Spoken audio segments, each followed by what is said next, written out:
All right, let's jump right in. For the longest time, we've kind of treated our bodies and our brains like they're two totally separate things, right? Like they live on different planets. But what if that's all wrong? We're about to unpack some incredible new science that connects them in a way you probably never saw coming. I mean, really let that sink in for a moment.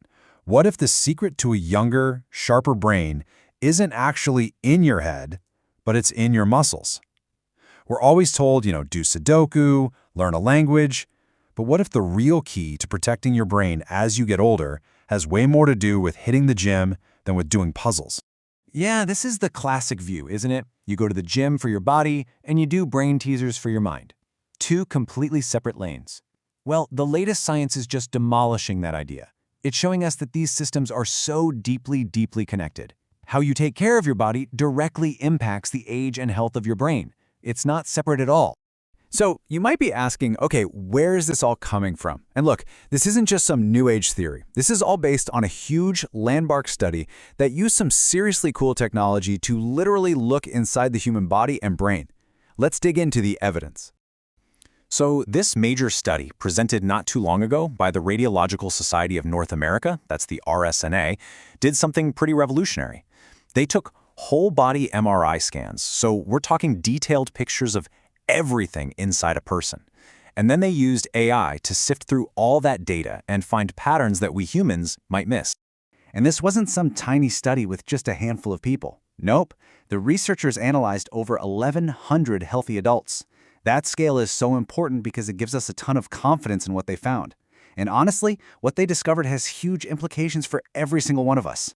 And here it is, the big takeaway, straight from the lead researcher, Dr. Cyrus Raji. And I love how simple and direct this is. He said, healthier bodies with more muscle mass and less hidden belly fat are more likely to have healthier, youthful brains.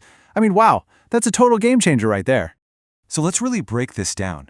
The study found this crystal clear, direct link. The more muscle a person had, the biologically younger their brain looked on the scans. But, and this is key, the more they had of a certain kind of fat, the older their brain looked. And this is where we introduce the villain of our story. And that villain has a name, visceral fat.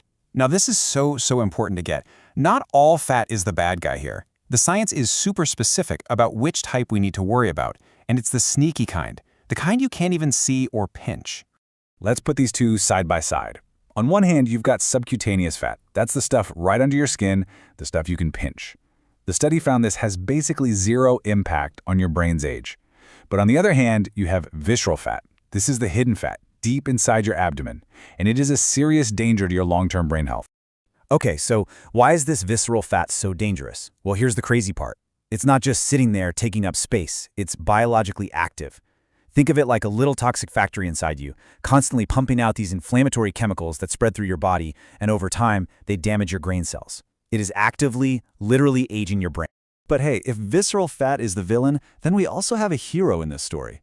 And that hero is your muscle.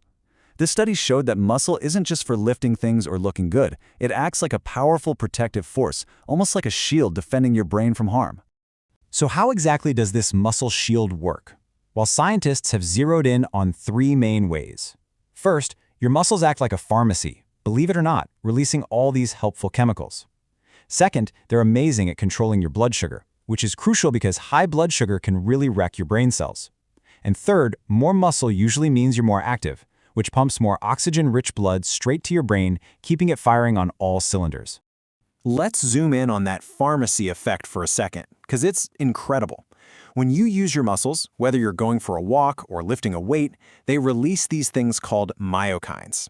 These little guys travel all the way up to your brain and basically act like a repair crew, helping to fix cells and even grow new connections. Your muscles are literally making medicine for your brain. How cool is that? Okay, so this naturally brings us to a really hot topic right now. What about all these new weight loss drugs like Ozempic and Wegovy? I mean, they help you lose fat, so that's got to be good for your brain, right? Well, it's a little more complicated than that. And this is where it all comes together. While these drugs are fantastic at getting rid of the villain, that visceral fat, they often come with a really significant side effect. You can lose a lot of muscle mass and fast, so you're weakening your muscle shield at the same time. This tells us that just losing weight isn't enough. We have to protect our muscle at all costs. All right, so this science is mind-blowing, but what do we actually do with it? The best part about all this is that it's not just scary information, it's empowering. We can actually use this knowledge to take control of our own cognitive future, starting today. You know, one of the biggest problems here is that visceral fat is the invisible enemy. You can't see it, you can't feel it, and your standard tools like BMI are totally useless here. They don't know the difference between a pound of muscle and a pound of fat. So the very first step is just knowing what's really going on inside your body. So based on everything we've just talked about, the game plan is actually pretty straightforward. Number 1, build up and protect that muscle shield with some form of strength training. Number 2, starve the bad guy. Cut down on the processed sugars that visceral fat just loves to feed on. And number 3, get some real insights into your body. Find out what your actual numbers are so you're not just guessing. So when you boil it all down, this research tells us something pretty profound. Your age on your driver's license, that's just a number. The real age of your brain is something you can actually change. It can be younger or it can be older than you are. So now that you know the rules of the game, which future are you going to choose?